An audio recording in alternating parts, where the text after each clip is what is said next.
नमस्कार, बहुत बहुत स्वागत है आप सभी का भारत 24 पर और मैं हूं आपके साथ पूर्णिमा मिश्रा। रात के 9 बज चुके हैं और वक्त है वंदे भारत का, जिसमें आपको दिखाएंगे दिन भर की वो तमाम बड़ी खबरें जो आज सुर्खियों में छाई रही।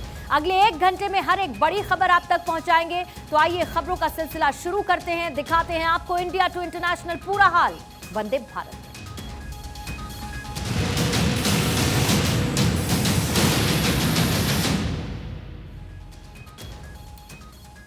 और सबसे पहले बात श्रद्धा मर्डर केस की करेंगे। आरोपी आफ्ताब का आज पॉलीग्राफ टेस्ट पूरा हो चुका है, लेकिन कल भी पॉलीग्राफ टेस्ट किया जाना है। आज दिल्ली के रोहिणी एफएसएल सेंटर में आफ्ताब को करीब 8 घंटे तक रखा गया। उसके बाद उसे पुलिस अपने साथ थाने लेकर गई। आज के पॉलीग्राफ टेस्ट में आफ्ताब से सिर्फ हाँ या ना में सवाल पूछे गए। जानकारी के मुताबिक आफ्ताब जांच टीम का सपोर्ट नहीं कर रहा है।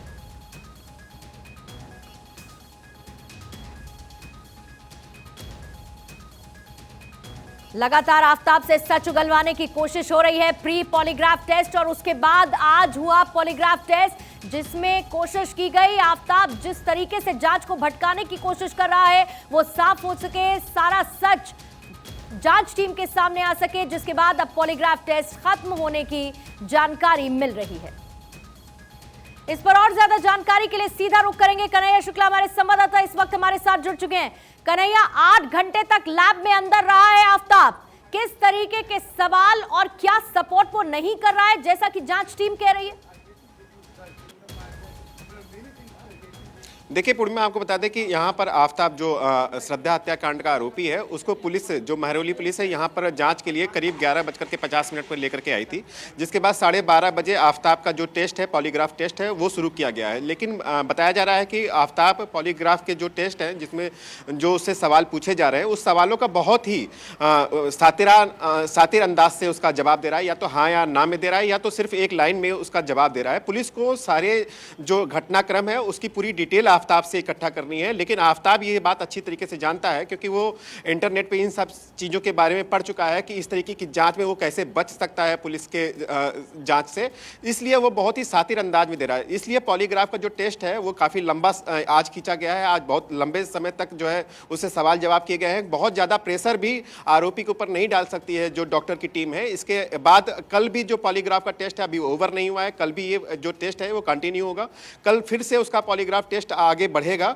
लेकिन जो सवाल है, सवाल लगातार आफ्ताब से किए जा रहे हैं कि वो श्रद्धा से कहाँ मिला था, श्रद्धा से किस तरीके के संबंध थे, कौन सी ऐसी वजह थी जिसकी वजह से लड़ाइयाँ होती थी, इसके पहले श्रद्धा ऐसी कौन सी बातें थी जो श्रद्धा को पसंद नहीं थी, या श्रद्धा आखिर इससे क्यों इतना लड़ती थी। इस जो तरीके के जो जितने भी सवाल हैं उन सवालों की लिस्ट तैयार की गई है। और ये जो सवाल है ये आने वाले दिनों में जो नार्को टेस्ट होगा उसमें भी कहीं ना कहीं बहुत ही महत्वपूर्ण एक कड़ी है पुलिस की जांच में। और पुलिस इन्हीं सवालों के आधार पर जो आज आफ्ताब आरोपी जो जिस तरीके से जवाब दे रहा है, जिस तरीके से चीज़ों को बता रहा है, इसी के आधार पर जो नार्को टेस्ट होगा उसके भी सवाल तैयार किए जाएंगे और सारे जो सबूत है उसको इकट्ठा किया जाएगा। लेकिन आज के टेस्ट में ये साफ चीज़ें सामने आई हैं कि जो आफ्ताब है वो पुलिस की जो टीम है या जो डॉक्टरों की टीम है उससे जो सवाल किए जा रहे हैं उसमें वो बहुत अच्छे तरीके से सहयोग नहीं कर रहा है और बहुत ही चुपचाप होकर के बहुत शातिराना अंदाज का इस्तेमाल आफ्ताब कर रहा है, जैसा कि उसने हत्याकांड को अंजाम देने के लिए किया, उस हत्याकांड को छिपाने के लिए किया।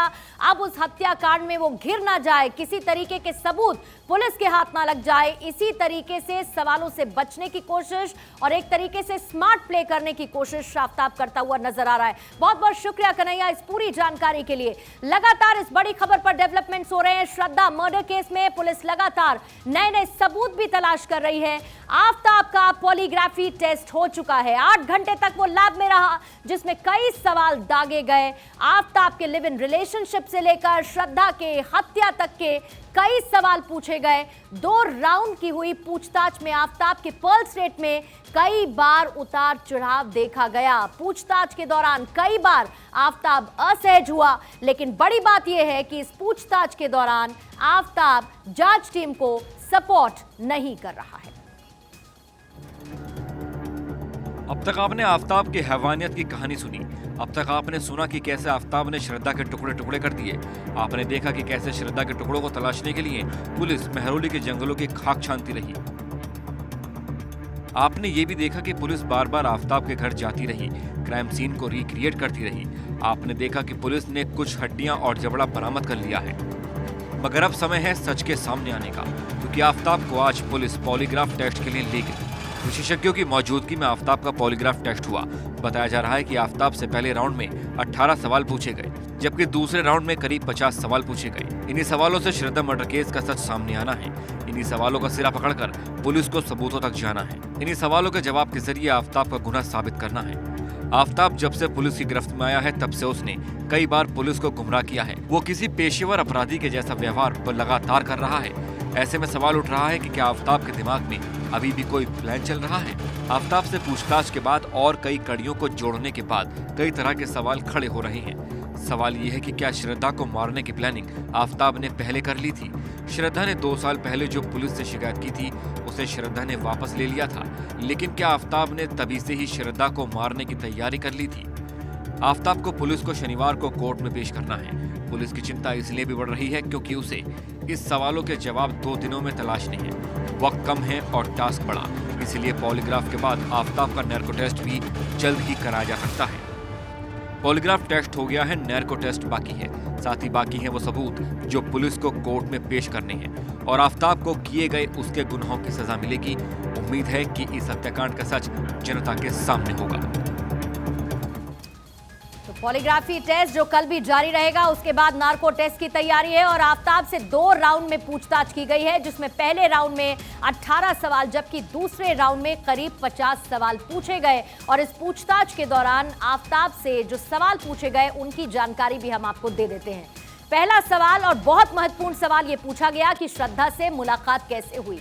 इसके साथ ही ये कि श्रद्धा को वो कब से जानता है, श्रद्धा के साथ रिलेशन में गैप कब और क्यों आया, क्या श्रद्धा से उसका कई बार झगड़ा भी हुआ था, झगड़ा होने पर वो श्रद्धा को कैसे मनाता था, क्या ये हत्या प्री प्लान थी, सोची समझी साजिश थी, क्या हत्या की तैयारी पहले से आफताब ने कर रखी थी, क्या हत्या करने के लिए श्रद्धा को वो दिल्ली लेकर आया था, क्या तुम्हारे और लड़कियों के साथ रिलेशन थे, ये भी आफताब से पूछा गया।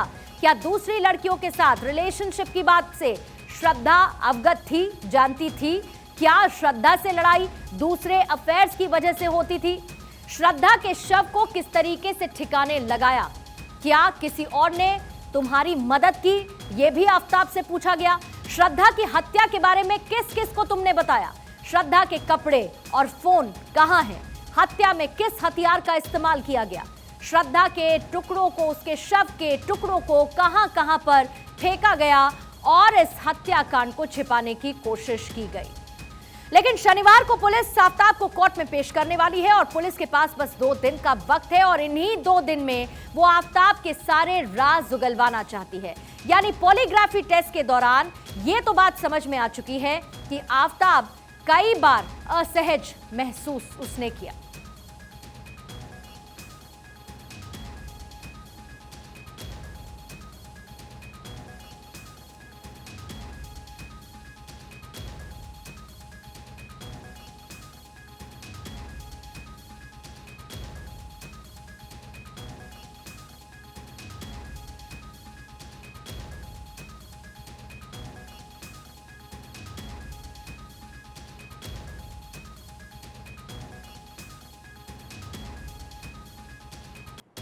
तो आफताब कई बार असहज महसूस हुआ नजर आया, पल्स रेट में उतार चढ़ाव उसके लगातार देखा गया। इसके साथ ही उसे अंडरलाइन किया गया, अंडरलाइन किए गए सवालों को फिर से पूछा जाएगा, ये खबर भी सामने आई है। ये जो टेस्ट हो रहा है इसकी वीडियोग्राफी भी हुई है, हर एक चीज को रिकॉर्ड किया गया है और बारी बारी मनोवैज्ञानिकों ने सवाल पूछे ताकि आफताब की साइकोलॉजी कैसी थी, कैसे उसने इस हत्याकांड को अंजाम दिया, इसकी जानकारी जुटाई जा सके।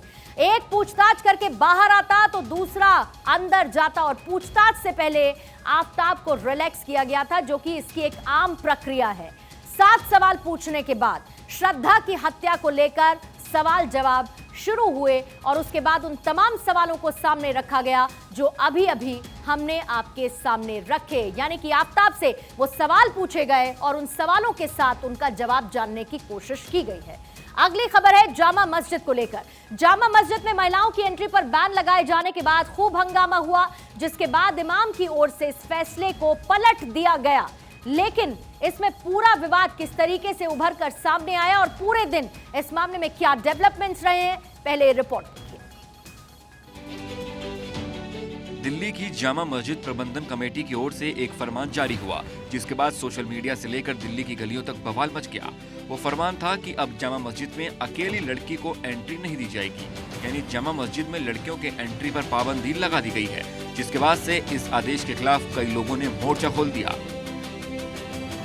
दिल्ली महिला आयोग के अध्यक्ष स्वाति मालीवाल ने इस बैन पर कड़ी आपत्ति जताई है। स्वाति मालीवाल ने कहा है कि हमने जामा मस्जिद के शाही इमाम के तालिबानी फैसले के खिलाफ ये नोटिस जारी किया है। शाही इमाम का आदेश असंवैधानिक है।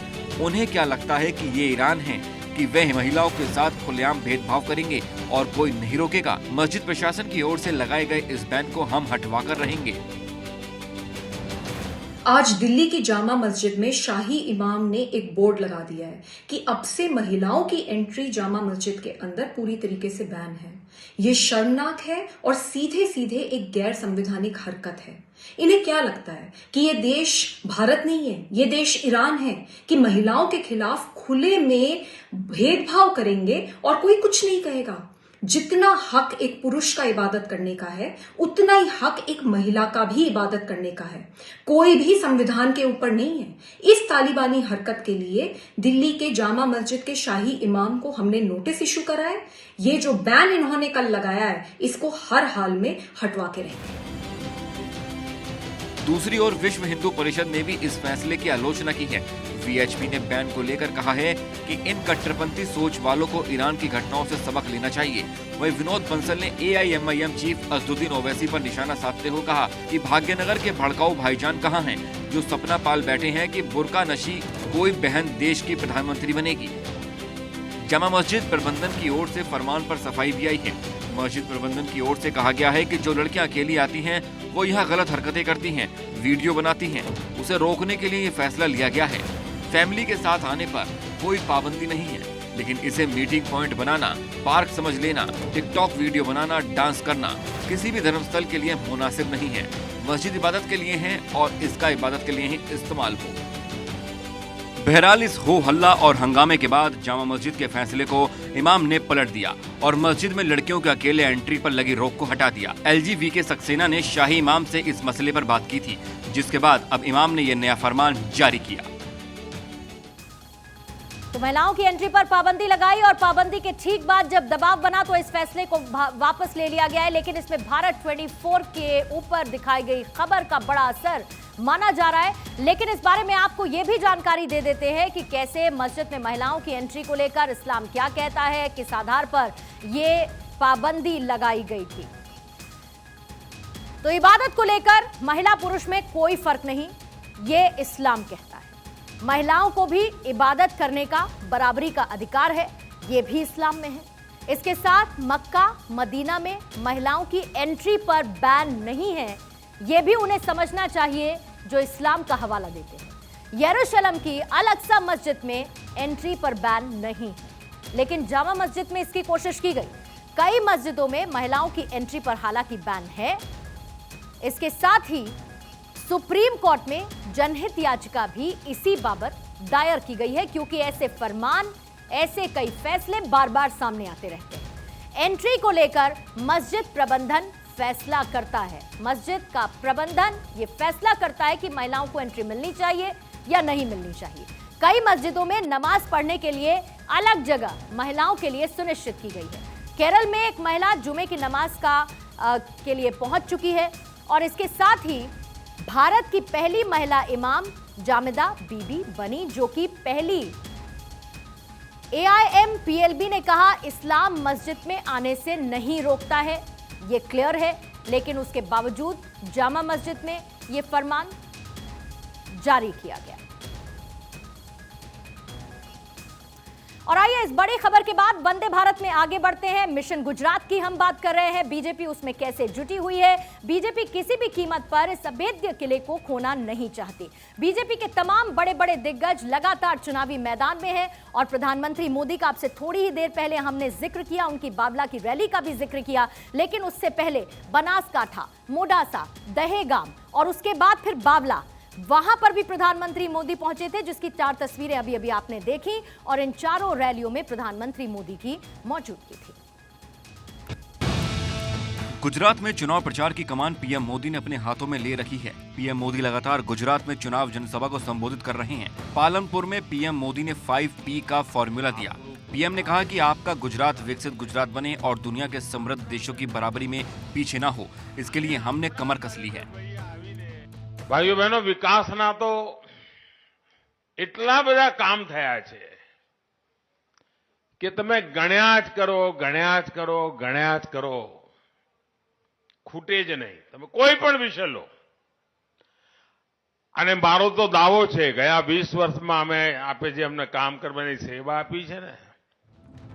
इसके साथ ही पीएम मोदी ने मोड़सा, दहेगाम और बावला में रैली को संबोधित किया। पीएम ने अपने संबोधन के दौरान कहा कि गुजरात का ये चुनाव न तो विधायक चुनने के लिए है और न ही सरकार के लिए। ये चुनाव अगले 25 सालों के लिए राज्य की किस्मत तय करने के लिए है।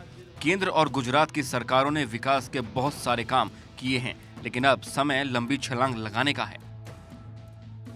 दहेगाम की चुनावी रैली में मोदी ने कहा, वे दिन दूर नहीं जब गांधीनगर और दहेगाम जुड़वा शहर होंगे, गांधीनगर और कलोल जुड़वा शहर होंगे। स्थिति ऐसी होगी कि दहेगाम, कलोल और गांधीनगर का त्रिकोण पूरे गुजरात की आर्थिक गतिविधियों को चलाने वाला एक बड़ा केंद्र बन जाएगा। 20 से 25 साल पहले गुजरात में शिक्षा का बजट 1600 करोड़ रुपए था, आज बढ़कर 3300 करोड़ रुपए हो गया है। आज दुनिया का इकलौता चिल्ड्रंस यूनिवर्सिटी गांधीनगर में है। गुजरात में 182 सीटों के लिए 2 चरणों में मतदान होने हैं। पहले चरण में सौराष्ट्र, कच्छ और दक्षिण गुजरात की 89 सीटों पर मतदान है। दूसरे चरण में उत्तर और सेंट्रल गुजरात की 93 सीटों पर वोटिंग है। गुजरात के रण में प्रधानमंत्री मोदी ने पूरा दम दिखाया और इस दौरान प्रधानमंत्री मोदी ने बावला में एक बुजुर्ग महिला से मुलाकात भी की। 104 साल की बुजुर्ग महिला का नाम मानिकबा है, जिन्हें प्रधानमंत्री मोदी ने चुनाव के लिए उनसे आशीर्वाद ग्रहण किया। इससे पहले प्रधानमंत्री मोदी दाहोद में 103 साल के बुजुर्ग सुमन भाई भाभोर को गले लगा चुके थे, जिसकी दोनों तस्वीरें इस वक्त आपके सामने। और अब बात भारत जोड़ो यात्रा की, जिसका आज 78वां दिन है और अब इस यात्रा का पड़ाव मध्य प्रदेश में पहुंच चुका है। बोरगांव के साथ ही मध्य प्रदेश में इस यात्रा की शुरुआत हुई थी और आज इस यात्रा में कदम से कदम मिलाने के लिए राहुल गांधी की बहन प्रियंका गांधी उनके साथ नजर आई। कांग्रेस की भारत जोड़ो यात्रा में कई रंग देखने को मिले। कभी ये यात्रा विवादों में फंसी तो कभी राहुल का कोई भाषण खूब वायरल हुआ। इन्हीं वाद विवाद और सियासी उठापटक के बीच अब यह यात्रा महाराष्ट्र से निकलकर मध्य प्रदेश पहुंच चुकी है। इस यात्रा की अगुवाई खुद राहुल गांधी कर रहे हैं। अब मध्य प्रदेश में उनकी बहन प्रियंका गांधी भी इस यात्रा में शामिल हुई। गांधी परिवार के नेतृत्व में कांग्रेस समर्थकों ने खंडवा के बोरगांव से मार्च की शुरुआत की। मध्य प्रदेश के पूर्व मुख्यमंत्री कमलनाथ और सचिन पायलट भी यात्रा में साथ चल रहे हैं। समर्थकों की भारी भीड़ दिखाई दी। मध्य प्रदेश में इस यात्रा के दूसरे दिन राहुल ने खंडवा जिले के बोरगांव से पैदल चलना शुरू किया। यात्रा में प्रियंका के साथ उनके पति रॉबर्ट वाड्रा और बेटे रेहान भी पैदल चलते दिखाई दिए। मध्य प्रदेश में यात्रा 12 दिन में 6 जिलों से होती हुई 4 दिसंबर को राजस्थान पहुंचेगी। वहीं इस यात्रा से राहुल गांधी मध्य प्रदेश के साथ राजस्थान की तमाम सीटों को साधने की कोशिश कर रहे हैं। तो राहुल इस यात्रा के जरिए आने वाले चुनाव की तैयारी में जुटे हुए हैं, यानी कि किस तरीके से वोट पाने का रास्ता यात्रा के जरिए हो रहा है, ये भी आपको दिखा देते हैं। भारत जोड़ो यात्रा मध्य प्रदेश के मालवा, निमाड़ वाले 6 जिलों की 17 विधानसभा क्षेत्रों से होकर गुजरेगी। राहुल बुरहानपुर, खंडवा, खरगोन, इंदौर, उज्जैन और आगर मालवा जिलों से गुजरेंगे। यात्रा के दौरान वो 2 ज्योतिर्लिंग ओंकारेश्वर और महाकालेश्वर के दर्शन भी करेंगे। ये यात्रा जब मालवा बेल्ट से होकर गुजरेगी तो 26 नवंबर को अंबेडकर की जन्मस्थली पर राहुल एक बड़ी सभा को संबोधित भी करने वाले हैं। वहीं मालवा, निमाड़ में 66 विधानसभा सीटें हैं। पिछली बार कांग्रेस ने यहां से 34 सीटें जीती थी और भाजपा को 2018 में यहां से 29 सीटें मिली थी। अगले चुनाव में कांग्रेस की कोशिश 35 सीटें जीतने की है और इसी के तहत राहुल गांधी की इस भारत जोड़ो यात्रा के इस पड़ाव में पहुंचने की तरह देखा जा रहा है। यानी कि यात्रा दक्षिण से निकलकर अब हिंदी भाषी राज्यों में भी प्रवेश कर चुकी है। दक्षिण में जिस तरीके से इस यात्रा के जरिए राहुल ने कई सीटों को साधा, तो क्या उत्तर में भी राहुल ये कमाल कर पाएंगे? राहुल ने इस यात्रा के जरिए अपनी छवि बदलने की कोशिश भी की है, यानी कि कांग्रेस को 2014 से 2019 के लोकसभा चुनाव में 19 से 20% वोट मिले। राहुल गांधी की लोकप्रियता अगर हम देखें तो कई सर्वेज भी हुए जिसमें राहुल को 9 से 10% लोग पसंद कर रहे हैं। बीजेपी को 31 से 38% वोट मिले, लेकिन प्रधानमंत्री नरेंद्र मोदी को पसंद करने वाले 50% से भी अधिक है। यदि भारत जोड़ो यात्रा के नजरिए से देखें तो राहुल को लेकर धारणा थी कि वो ज्यादातर समय विदेशों में बिताते हैं। राहुल ने इस यात्रा से न सिर्फ अपने विदेशी सैलानी वाली छवि को तोड़ा, बल्कि एक गंभीर नेता के रूप में भी उभर कर वो सामने आए। और इसी के साथ वंदे भारत में फिलहाल वक्त एक बहुत छोटे से ब्रेक का है, लेकिन जब ब्रेक से लौटेंगे तो वंदे भारत में आगे आपको दिखाएंगे कट्टरता की जंजीर, पाक का नया बॉस मुनीर।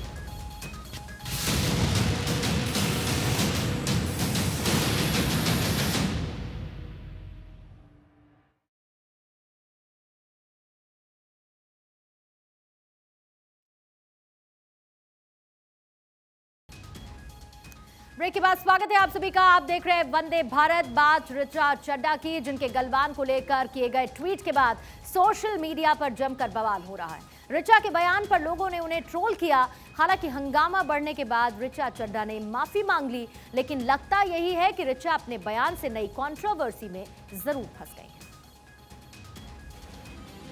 बॉलीवुड एक्ट्रेस ऋचा चड्ढा के एक ट्वीट पर सोशल मीडिया पर हंगामा मचा हुआ है। ट्वीट रीट्वीट हो रहे हैं, कमेंट हो रहे हैं। अब जरा वो बयान भी सुन लीजिए। दरअसल सेना के एक commander lieutenant general Upendra Dwivedi के बयान पर प्रतिक्रिया दी थी। लेफ्टिनेंट जनरल ने ट्वीट करते हुए कहा था कि भारतीय सेना पाकिस्तान के कब्जे वाले कश्मीर यानी पीओके को वापस लेने के आदेश को पूरा करने के लिए तैयार है। जिसके बाद ऋचा ने इसी ट्वीट को रीट्वीट किया, जिसमें उन्होंने लिखा गलवान सेज हाय। जैसे ही ऋचा का ये ट्वीट सामने आया, सोशल मीडिया पर हंगामा हो गया। सोशल मीडिया पर यूजर्स ने भारत चीन के बीच साल 2020 में हुई झड़प को लेकर अपमान करने के लिए आलोचना शुरू कर दी। लोगों ने लिखा है कि हमारे गलवान में शहीद हुए हमारे जवानों का मजाक बनाया जा रहा है। हालांकि हंगामा बढ़ता हुआ देख बाद में ऋचा चड्ढा ने इस ट्वीट को डिलीट कर दिया और माफी भी मांगी। ऋचा ने ट्वीट कर लिखा कि मेरा उद्देश्य सेना का अपमान करना नहीं था। मेरे 3 शब्दों को विवाद में घसीटा गया। अगर किसी को भी बुरा लगा हो तो मैं माफी मांगती हूँ। बीजेपी के नेता मनजिंदर सिंह सिरसा ने ऋचा के बयान पर कड़ी आपत्ति जताई। वहीं शिवसेना ने भी ऋचा के बयान पर नाराजगी व्यक्त की। भारत की सेना को अपमानित करने का काम किया है। आप उनको उन शहीदों के प्रति अपमानजनक टिप्पणियां करो, भारतीय सेना की अपमानजनक टिप्पणियां करो। मैं बॉम्बे की पुलिस से कहना चाहता हूं, मुंबई पुलिस से तुरंत इस ऋचा चड्ढा के खिलाफ कार्रवाई करे, एप्रोप्रिएट धाराओं में मुकदमा दर्ज करे। अरे तुम क्या जानती हो गलवान के बारे में? 1-1 इंच जमीन के लिए हमारे देश के जवान शहीद हो गए और आप ऐसी भाषा का उपयोग कर रही हैं कि गलवान सेज हाय। मैं मांग करता हूं महाराष्ट्र के उप मुख्यमंत्री और गृह मंत्री श्री देवेंद्र फडणवीस जी से कि ऐसी महिला पर, ऐसे कलाकार पर तुरंत कार्रवाई करें। आपको बता दें कि 15 जून की रात को गलवान घाटी में भारत और चीन की सेना के बीच हिंसक झड़प हुई थी, जिसमें सेना के 20 जवान शहीद हो गए थे। वहीं ऋचा के बयान के बाद से उन्हें जमकर ट्रोल किया जा रहा है। देश के सबसे बड़े सरकारी अस्पताल दिल्ली एम्स का सर्वर बुधवार सुबह 7 बजे से डाउन है। सर्वर में गड़बड़ी के चलते अस्पताल में मरीजों के रजिस्ट्रेशन और सैंपल लेने की प्रक्रिया भी ठप हो गई। ये सब काम अब मैनुअल हो रहा है। वहीं एजेंसीज ने साइबर अटैक की आशंका व्यक्त की है, जिसकी जांच जारी। दिल्ली एम्स का सर्वर बुधवार सुबह 7 बजे से डाउन है। सेंट्रल एजेंसियों ने साइबर अटैक की आशंका जताई है, जिसकी जांच केंद्रीय साइबर एजेंसियां कर रही हैं। मामले को गृह मंत्रालय ने भी संज्ञान में ले लिया है। मामले की जांच दिल्ली पुलिस भी कर रही है। पुलिस की IFSO यूनिट ने अज्ञात लोगों के खिलाफ केस दर्ज कर लिया है। रिपोर्ट्स के मुताबिक सिस्टम पूरी तरह से खत्म हो चुका है और एजेंसियां इसे फिर से शुरू करने की कोशिश कर रही हैं। NIC ने कहा है कि सर्वर पर रैंसमवेयर वायरस अटैक हो सकता है। First time this ransomware attack has been targeted at the premier medical institution in India. And why is this done? Because ultimately AIIMS, a system, has got all the sensitive personal data being the health data of patients. So AIIMS would have troves of medical data, which has been sought to be first attacked. AIIMS के server पर बेहद संवेदनशील जानकारी रहती है। यहाँ राष्ट्रपति, प्रधानमंत्री, मंत्रियों और अन्य प्रमुख व्यक्तियों का हेल्थ डेटा रहता है। इसी वजह से साइबर क्राइम एजेंसियों को भी लगाया गया है।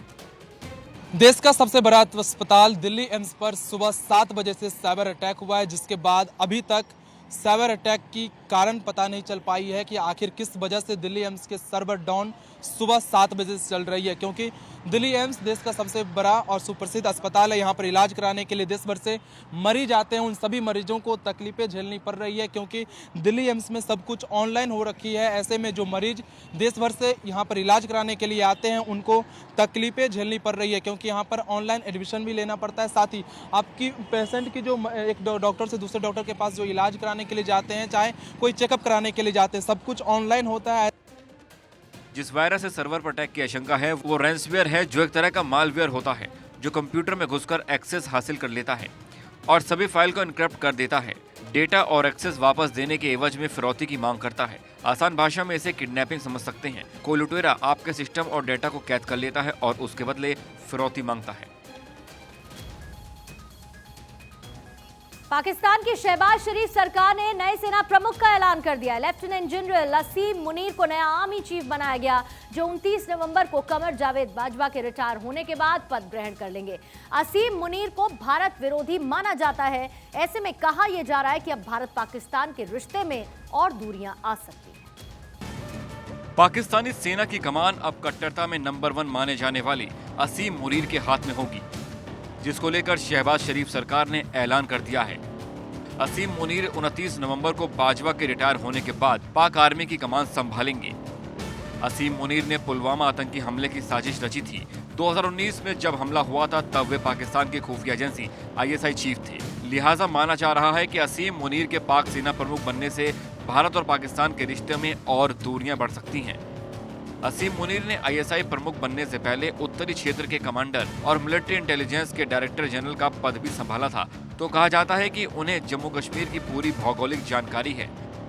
पाकिस्तान में असीम मुनीर को कश्मीर मामलों का बड़ा विशेषज्ञ भी माना जाता है। बताया जाता है कि असीम मुनीर ने इमरान खान को बहुत नाराज किया था। उन्होंने DG ISI के रूप में तत्कालीन प्रधानमंत्री को खातून और उसके दोस्त के भ्रष्टाचार की सूचना इमरान खान को दी थी, जिसमें ये बताया कि इन महिलाओं को कुछ काम करने के बदले उपहार के रूप में हीरे का हार मिला था और जिस पर उन्हें उनके पद से हटा दिया गया था।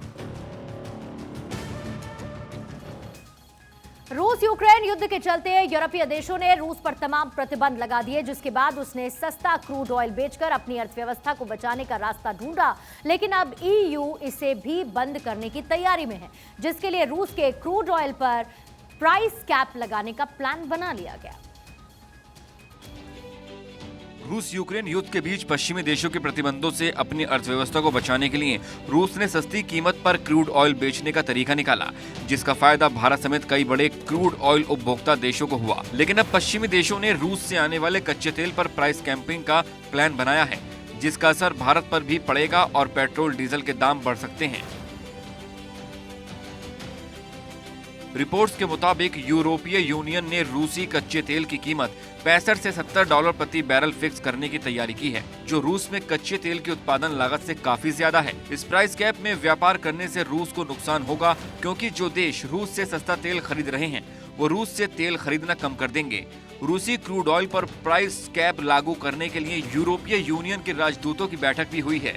G7 देशों ने प्राइस कैप लगाने का मन तो बना लिया है, लेकिन यूरोपीय यूनियन के कुछ देशों का मानना है कि जिस प्राइस कैप को लगाने की बात की जा रही है वो युद्ध शुरू होने के पहले की औसत कीमत के बराबर है, जो परिस्थिति के हिसाब से काफी ज्यादा है। और इसी खबर के साथ वंदे भारत में आज के लिए फिलहाल इतना ही। वक्त एक बहुत छोटे से ब्रेक का है, पर आप बने रहिए भारत 24 के साथ।